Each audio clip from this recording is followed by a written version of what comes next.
దేశంలో ఉప్పు ధరలు పెరిగాయంటూ వదంతులు సామాన్యుల్ని కలవరపెడుతున్నాయి. మధ్యప్రదేశ్, ఉత్తరప్రదేశ్లో కిలో 200 రూపాయలు పలుకుతోంది. ఈ ప్రభావం తెలంగాణలో కూడా అక్కడక్కడ కనిపిస్తోంది. కిలో 15 రూపాయల ధరను వ్యాపారులు ఇప్పటికే రెట్టింపు చేసేశారు.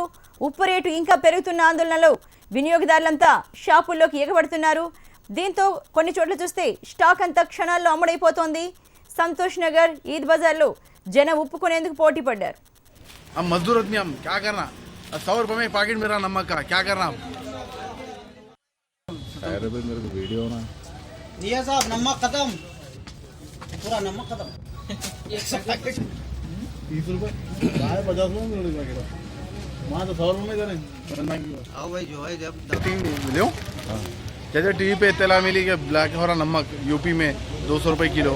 जिस तरह मोदी सरकार पहले के जो अपने नोटों के लिए की थी 1500 की नोट जो है आज ब्लैक मार्केटिंग हो रही नोटों की, उसी तरह नमक की भी ब्लैक मार्केटिंग हो रही।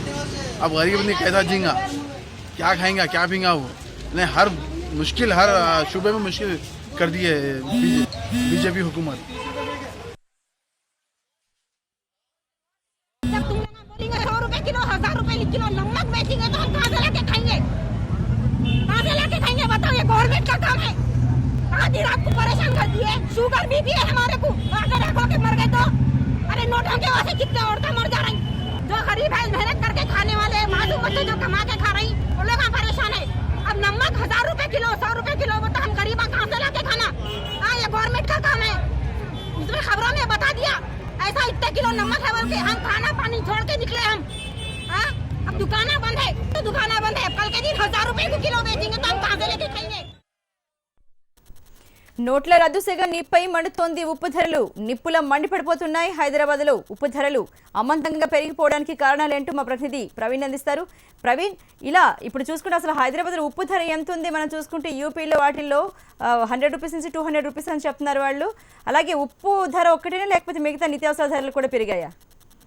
అర్చన, అయితే ఉప్పు వ్యవహారంపై నగరంలో పలు చోట్ల కూడా గందరగోళ పరిస్థితి నెలకొందని చెప్పుకోవచ్చు. ప్రధానంగా బోరబండ, పాతబస్తీ, సంతోష్ నగర్ లో కూడా ఉప్పు కొనుగోలుకు మాత్రం భారీ ఎత్తున కూడా పెద్ద సంఖ్యలో వినియోగదారులు అక్కడికి చేరుకొని కొనుగోలు చేస్తున్నటువంటి పరిస్థితి. కేజీ ఉప్పు 16 నుంచి 20 రూపాయల లోపల ఉన్నటువంటి కేజీ ఉప్పును ఏదైతే వ్యాపారులు మాత్రం దాదాపు 30 నుంచి 60 రూపాయల వరకు కూడా అమ్మకాలు సాగిస్తున్నట్లు కూడా తెలుస్తుంది. అయితే ఇప్పటికే పెద్ద సంఖ్యలో బోరబండ ప్రాంతంలో దాదాపు 300 నుంచి 400 మంది క్యూ లైన్ లో నిలుచుకొని అర్ధరాత్రి నుండి కూడా ఉప్పు కొనుగోలు చేస్తున్నారు. మరోవైపు పాతబస్తీ ప్రాంతంలో కూడా, సంతోష్ నగర్ లో కూడా ఉప్పు కోసం పెద్ద సంఖ్యలో కూడా వారు అక్కడికి చేరుకొని కూడా కొనుగోలు చేస్తున్నటువంటి పరిస్థితి. అయితే గత 2 రోజుల నుండి కూడా ఈ నోట్లు మార్పిడి విధానంలోను, తర్వాత 500 రూపాయలు 1000 రూపాయల నోట్లు చెల్లవని ప్రకటన చేసినటువంటి నేపథ్యంలో పూర్తి స్థాయిలో కూడా సోషల్ మీడియాలో కూడా దీనిపైన వదంతులు రావడం జరిగింది.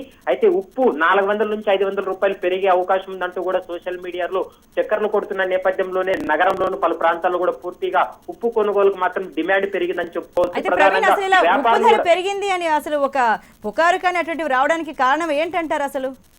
అయితే ప్రధానంగా సిపి మహేందర్ రెడ్డి కూడా ఇప్పటికే ఒక ప్రకటన కూడా చేయడం జరిగింది. ఎటువంటి విధంగా కేంద్ర ప్రభుత్వం గానీ రాష్ట్ర ప్రభుత్వం గానీ ఉప్పు విషయం పైన ఎటువంటి విధంగా అధికారికంగా ప్రకటన చేయలేదు. అయితే కొద్దిమంది ఉప్పు వ్యవహారంపై మాత్రము సోషల్ మీడియాలో కొన్ని వదంతులు సృష్టించారు కాబట్టి అది సర్క్యులేట్ కావడంతో ప్రజలు కొద్ది వరకు వారు ఉప్పు కొనుగోలు పైన మాత్రం వదంతుల్ని నమ్మి వారు కొనుగోలు చేస్తున్నారు. ఎటువంటి విధంగా వీటిని నమ్మద్దండి. ఒకవేళ సోషల్ మీడియాలో ఎవరైనా ఇలాంటి వదంతులు మాత్రం చేసినట్లయితే వారిపై కఠిన చర్యలు తీసుకుంటాము.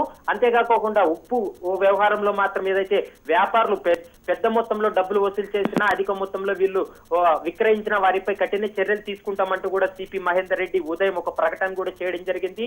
అయితే రాష్ట్ర వ్యాప్తంగా ప్రధానంగా వచ్చేసి ఇక్కడ హైదరాబాద్ లోనే కాకుండా తెలంగాణ రాష్ట్రంలో పలు జిల్లాల్లో కూడా ఉప్పు కోసం పెద్ద సంఖ్యలో కూడా చేరుకొని ఉప్పు కొనుగోలు చేస్తున్నటువంటి పరిస్థితి స్పష్టంగా కనపడుతుంది. Archana, thank you very much Praveen. మరి అప్డేట్స్కి వెళ్లే ముందు షార్ట్ బ్రేక్ తీసుకుందాం.